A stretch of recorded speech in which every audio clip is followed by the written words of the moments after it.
third keynote speaker, Mr. David Mario, Vice President, JP Morgan Chase. We request him to please come on the stage and address the gathering.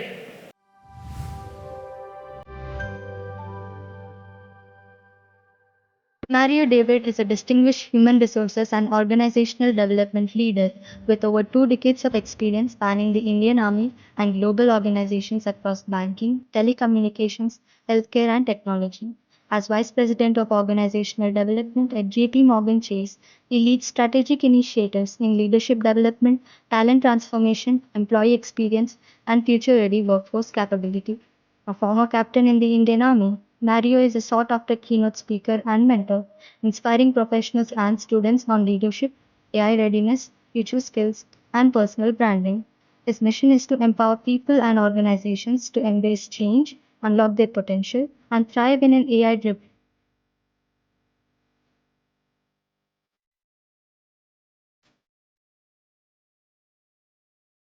So my name is Mario, that you have seen me, and I'm going to talk about a very old problem where the world is facing, very ancient problem the world is facing, which is called hunger. Now it's such a contradictory word because when you look at a 95 kgs man standing here and talking about a topic hunger, it's so contradictory. But I feel I've earned my experience to talk about this topic. So let me share my experience. The good news, I don't have a presentation. I'm going to share my experience about what hunger is all about. And as I said, right, this is one of the oldest problems that we are facing, and we're still trying to struggle how to fix this problem. So I want each and every one of you to wear on your thinking hats when I'm going to talk about and share certain experience in this. My first experience, when I was in the army, I was in a short service commission, Indian Army. Madras Sappers was my unit, Medium RT was my regiment. While I was in the army, I was posted in CHN Glacier, minus 23 degrees. So that is where the helicopter has to come and throw food packets for you to survive. And I had 120 people reporting to me, Jawans, Nayak, Subedar, in different ranks.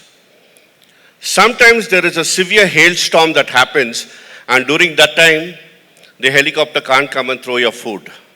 So we have to survive with the supplies that we have. We get a notification saying that the storm is still on.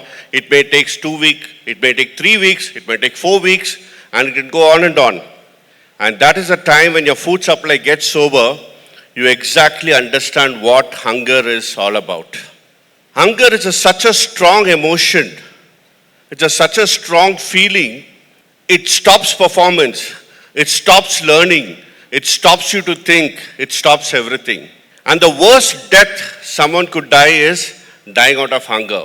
And today, as we are sitting so comfortably after a lovely high tea, there are soldiers who are standing there who are still feeling hungry.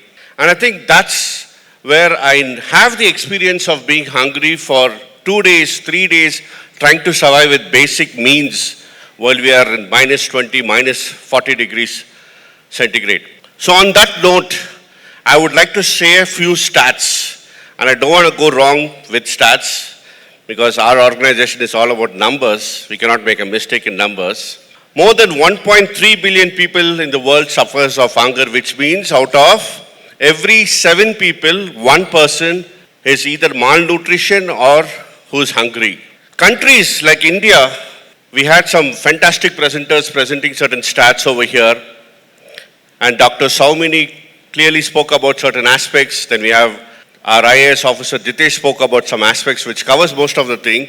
I used to hear during my geography lesson that India is 99.9% predominantly an agricultural country. From that era I'm from.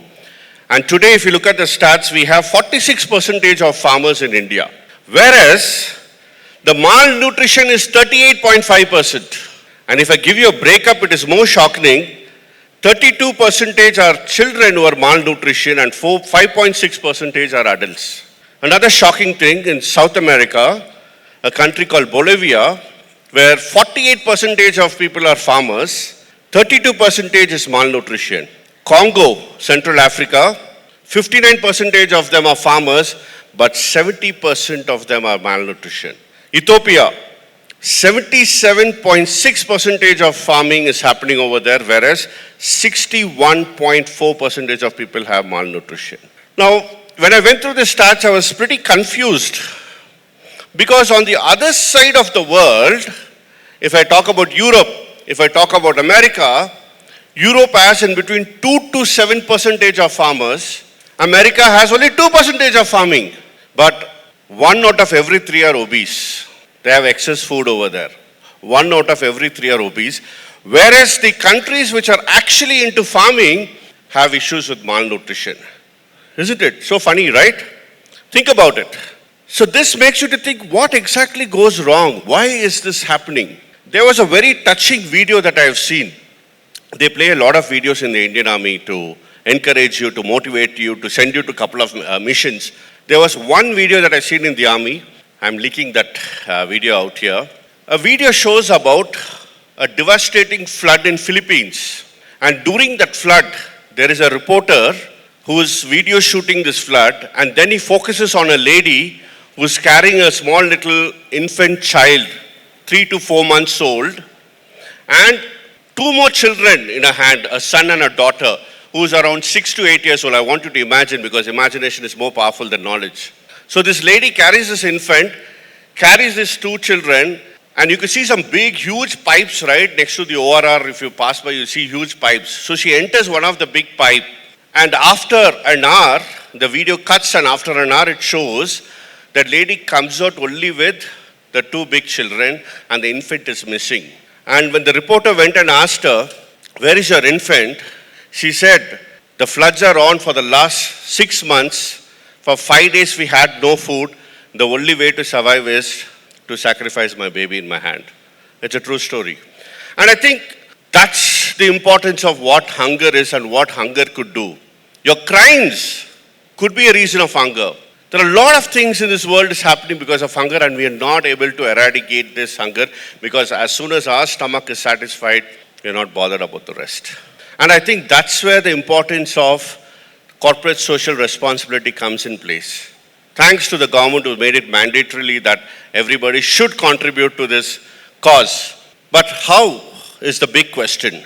We are living in the world of innovation. We are living in the world of artificial intelligence. We can go to the dark side of the moon. We could see real images of your Earth through the satellite. Entire organizations in a rat race we are running. Who's going to be best in AI? Who's going to implement AI? What cost reduction you can do in AI? Speeding up the projects, speeding up the system. Everything is happening. But can that same AI, can that same technology used to solve this old age issue called hunger? Is the thought that I want to leave to all the corporates. Can any corporate invest not in buying the tokens for your AIs, for your chat GPT, for your prompts, but can we invest that same technology to solve hunger is one big thought that I want to leave right now in this particular forum. Another important experience that I want to share is, while I was a part of a CSR initiative, I used to go to a school to teach small children, to engage small children on real life situations. And we used to see there was one kid who always sleeping in the classroom. So I used to wonder, why is that kid sleeping? You know, we are from the external, we are not within the school, right? So one fine day I went and asked the teacher, why is that kid sleeping? Each time when we come, this kid is alone sleeping in the classroom, whereas the rest of them are quite awake and charged. The kid doesn't sleep at home. Can you please talk to the kid? So when the teacher spoke to the kid says, "Ma'am, I sleep in the classroom because I feel hungry. When I sleep, it helps me to forget hunger." And this is not somewhere else, this is in our very own country. And one more incident I would like to share in which I happened to see in Mumbai. There was a good fancy coffee shop. So in the coffee shop, I walked in around 3:30ish. I walked in this coffee shop, and there I could see people coming and buying those lovely croissant, muffins, and a lot of accompaniments along with your coffee. I am a keen observer, so I was watching what's going on. While everybody ate and left, the waiter used to take that croissant, because mostly people use a spoon or a fork or a knife to have the accompaniments. The waiter used to cut the eaten part away and keep the good part separately on a table. I was curious. I asked the waiter, "Why are you doing that? I've been watching you for the last 10-15 minutes. Why are you doing that?" So the waiter said, we collect all these leftovers. If you come at 4 o'clock, come at behind the coffee shop, I'll show what's happening. I said, it's anyway around 3:20. Why can't I wait for some more time? I ordered another coffee, waited, and at 4 o'clock I seen from a government school, there's a line of children who finish their school, walking all the way. School gets over at 3:30, they walk all the way for half an hour, come to the shop just to have those leftovers, because they said that that helps us to study and complete our homework in the evening. I think these are the real stories that I wanted to share. I didn't want to go through ChatGPT, I didn't want to go through anything or make a very fanciful slide, but I want to bring this actualization of what exactly is happening in the world when it comes to hunger, because somebody said here, everything begins at home. Charity begins at home. How much food are you wasting at home? How much food are the kids wasting at home? I think it begins from there. And in that note, I'll give my final thoughts over here. This old age issue cannot be eradicated by one person. Therefore, the government cannot do it alone. NGOs cannot do it alone. Corporates cannot do it alone. Citizens also cannot do it alone. But together, it is absolutely possible. I think this is what it is all about, because the opposite of hunger, it's not simply food, but it is bringing hope to the people who wants to study, who wants to learn, and who wants to work. So I hope we all take this as a mandatory thing in our life to bring in hope for some people. Thank you so much. Thank you so much, David Mario, sir. It was great learning from your insights and the entire corporate experience that you've given to us. It is divided amongst insights, amongst experiences, and many more.